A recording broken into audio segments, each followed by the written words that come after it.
Hello friends, मैं advocate गौरव व्यास आपके अपने YouTube channel legal awareness academy में आपका स्वागत करता हूं। फ्रेंड्स, आज हम बात करने वाले हैं कॉन्स्टिट्यूशनल असेंबली पर। फ्रेंड्स, हम इस वीडियो के माध्यम से उन्हीं प्रश्नों पर फोकस करेंगे जो कि एग्जाम के पॉइंट ऑफ व्यू से इम्पोर्टेंट हैं। तो फ्रेंड्स, जल्दी से क्विकली इस पर डिस्कस करते हैं और कोशिश करेंगे कि कम से कम समय में अधिक से अधिक मटेरियल फैक्ट्स को इसमें कवर किया जा सके। फ्रेंड्स, कॉन्स्टिट्यूशन को अस्तित्व में लाया गया था सर्वप्रथम, कॉन्स्टिट्यूशन असेंबली को सर्वप्रथम नवंबर में अस्तित्व में लाया गया 1946 में। ये कैबिनेट मिशन योजना के अंतर्गत कॉन्स्टिट्यूशन असेंबली का गठन किया गया था।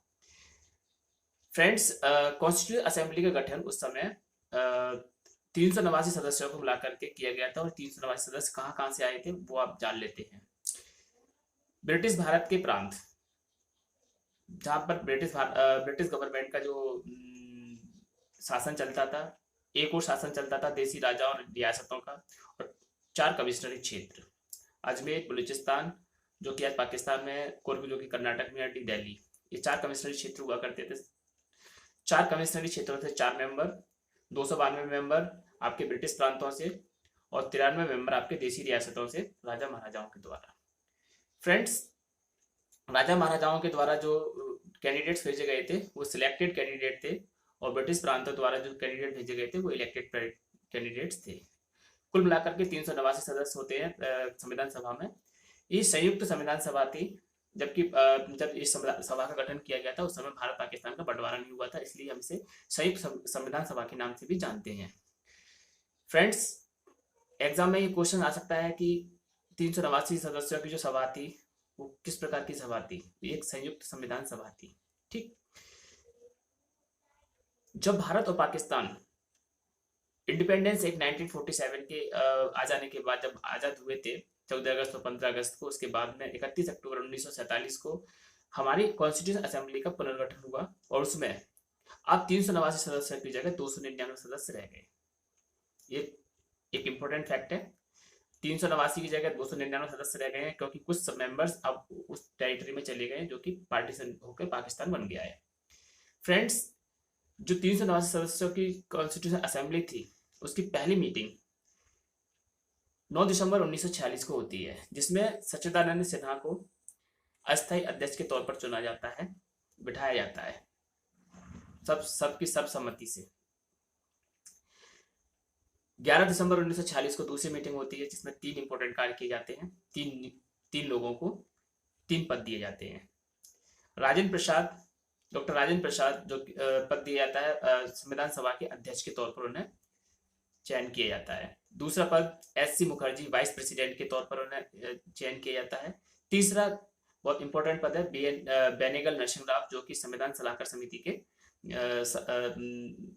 सलाहकार हैं, संविधान समिति के सलाहकार हैं।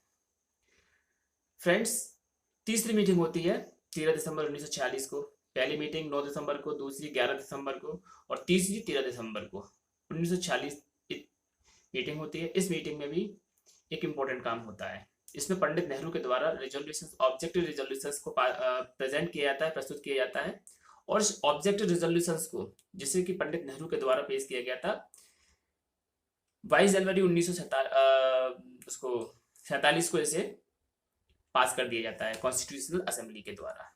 फ्रेंड्स, याद रखने के लिए ये पॉइंट ऑफ व्यू से 13 दिसंबर को ऑब्जेक्टिव रिजोल्यूशंस संविधान सभा में प्रेजेंट किया गया और 22 जनवरी 1947 को इसे पास किया गया। ठीक, इतनी सी बात है।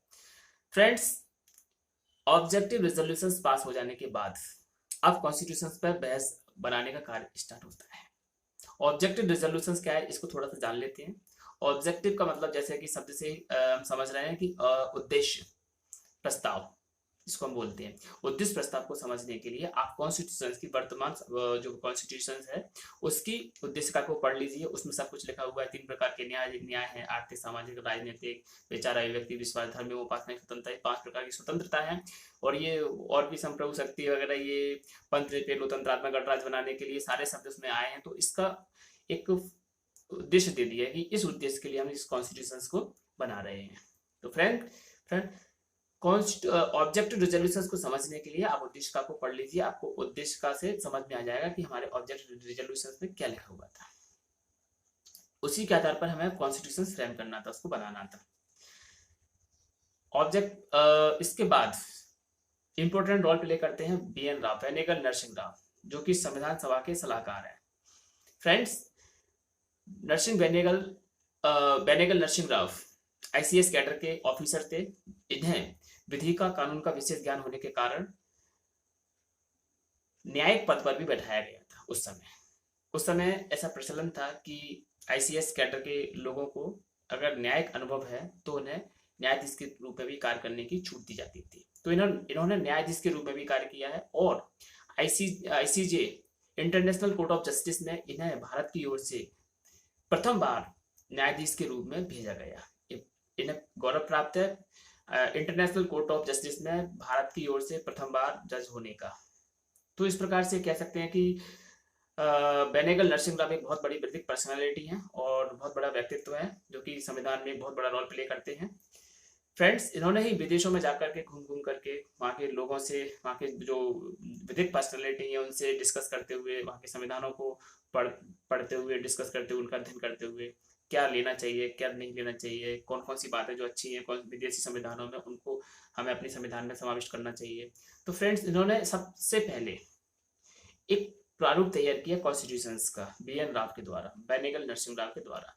इसको हम बोलते हैं कच्चा प्रारूप। इस कच्चे प्रारूप पर बहस करने के लिए भी एक समिति का गठन किया गया, जिसको हम बोलते हैं प्रारूप समिति। प्रारूप समिति एक 7 सदस्यीय समिति थी, जिसके भी अध्यक्ष डॉक्टर BR अम्बेडकर थे। 29 अगस्त 1947 को इसका गठन किया गया। इस समिति ने 6 महीने के अंदर अंदर अपनी रिपोर्ट प्रस्तुत की।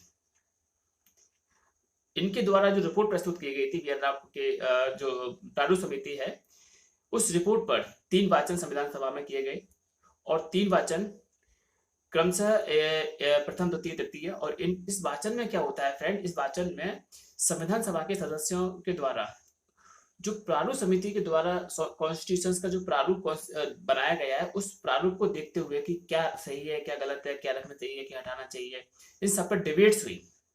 कॉन्स्टिट्यूशन पर सभी मेंबर्स ने डिबेट्स की। तो ये डिबेट्स काफी टाइम तक चली और 3 चरणों में डिबेट्स को किया गया, प्रथम वाचन, द्वितीय वाचन, तृतीय वाचन। फ्रेंड्स, संविधान को बनाते बनाते 11 अधिवेशन हुए। 12वां अधिवेशन अगर माना जाए तो 24 जनवरी 1950 को होता है। 26 नवंबर 1949 वह डेट है जिसको संविधान बन के पूरी तरह से तैयार हो गया। 2 साल 11 महीने 18 दिन संविधान सभा ने संविधान को बनाने में अपनी तरफ से बहुत भरसक प्रयास किए हैं। दिन रात की अथक प्रयास, मेहनत लगी हुई है और उन्होंने कॉन्स्टिट्यूशंस को अन्य कानूनों से हटके बनाने के लिए काफी कुछ किया है। फ्रेंड्स, कॉन्स्टिट्यूशंस को लिखने के लिए इस विश्व का सबसे बड़ा लिखितम संविधान है, जैसा कि हम सब लोग जानते हैं। इसको किसी यंत्र के द्वारा प्रिंट नहीं किया गया है, जबकि हाथ के द्वारा इसके लिखा गया है। कैलीग्राफ में इसको लिखा गया है। प्रेम बिहारी नारायण रायजादा कैलीग्राफ मास्टर थे, उनके द्वारा इसको हैंड राइटिंग में अपनी में पेपर पे उकेरा गया है। फ्रेंड्स, इसी प्रकार इस कॉन्स्टिट्यूशंस में चित्रकारी का भी काम किया गया है। प्रत्येक पार्ट के स्टार्ट होने से पहले देश की मिलीजुली संस्कृति का परिचय देने के लिए कॉन्स्टिट्यूशंस में उन सभी धर्मों को समाविष्ट किया है, सभी धर्मों संस्कृतियों को उकेरा गया है। जैसे कि भगवान राम कृष्ण के चित्र हैं, बौद्ध के चित्र हैं, हाँ, अकबर वगैरह, इनके सबके चित्र इसमें लगाए गए हैं और उन्हें बेल बूटों से, पत्तियों से डेकोरेट किया गया है कॉन्स्टिट्यूशंस के पेज को। इसका कार्य किया गया है नंदलाल बोस के द्वारा। फ्रेंड्स, एग्जाम में अक्सर पूछा जा सकता है कि क्या इसको लिखने का श्रेय किसे जाता है, तो लिखने का श्रेय जाता है प्रेम बिहारी नारायण रायजादा को और इस पर चित्रकारी करने का श्रेय जाता है नंदलाल बोस को। तो फ्रेंड्स, ऐसे इस कॉन्स्टिट्यूशंस को फ्रेम किया गया है। हर एक व्यक्ति ने अपना विशेष योगदान इसमें दिया है। कुछ लोगों ने तो निःशुल्क इसके लिए कार्य किया है, जैसे कि डॉक्टर बेनेगल नरसिंह राव ने तो कुछ 1 पैसा भी इसके लिए नहीं लिया, अपनी मेहनताना कुछ भी नहीं लिया। अंततः 26 नवंबर 1949 संविधान सभा के सदस्यों के द्वारा इस संविधान को अडॉप्ट किया गया, अडॉप्ट करके इसे अधिनियमित किया गया और स्वयं के लिए ही आत्मर्पित किया गया। फ्रेंड्स, संविधान के कुछ उपबंधों को इसी दिन लागू कर दिया गया, 26 नवंबर 1949 को लागू कर दिया गया। इसमें 15 आर्टिकल आते हैं, 5, 6, 7, 8, 9 ये नागरिकता से संबंधित आर्टिकल हैं। इन आर्टिकल्स को भी सेम डे लागू किया गया था, 26 नवंबर 1949 को। 324 आर्टिकल को भी, जो कि निर्वाचन से संबंधित है, इसे भी लागू किया गया था 26 नवंबर को ही। और आर्टिकल 60 जो कि राष्ट्रपति के शपथ की बात करता है, इसको भी अंतरिम प्रकार का ये आर्टिकल है, इसे भी लागू किया गया था। क्योंकि राष्ट्रपति का जो निर्वाचन हुआ था, राष्ट्रपति को जो बनाया गया था राजेंद्र प्रसाद को, वो 24 जनवरी 1950 को बनाया गया था। इसलिए यदि इस आर्टिकल को अपन उसमें कॉन्स्टिट्यूशन में अगर 26 नवंबर 1949 को लागू नहीं करते, तो 24 जनवरी 1950 को राजेंद्र प्रसाद को कैसे बनाया जाता महामहिम। इसलिए कुछ आर्टिकल से उन्हें उसी टाइम इन्फोर्स किया गया, 26 नवंबर 1949 को। फ्रेंड्स, 366, 367, 379, 91 या 393, 394, 392 ये कुछ आर्टिकल्स हैं जिन्हें कि 26 नवंबर 1949 को ही लागू कर दिया गया। अपडेट आती है 24 जनवरी 1950 की। 24 जनवरी 1950 को भी 3 महत्वपूर्ण कार्य किए गए थे। पहला, नेशनल एंथम को अपनाया गया। दूसरा, नेशनल सॉन्ग को अपनाया गया। तीसरा, राष्ट्रपति के रूप में डॉक्टर राजेंद्र प्रसाद को चुना गया।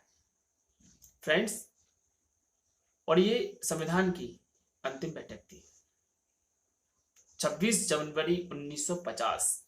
अंततः वह डेट है जब संविधान पूरी तरीके से, पूर्ण रूप से संपूर्ण भारत में लागू किया गया।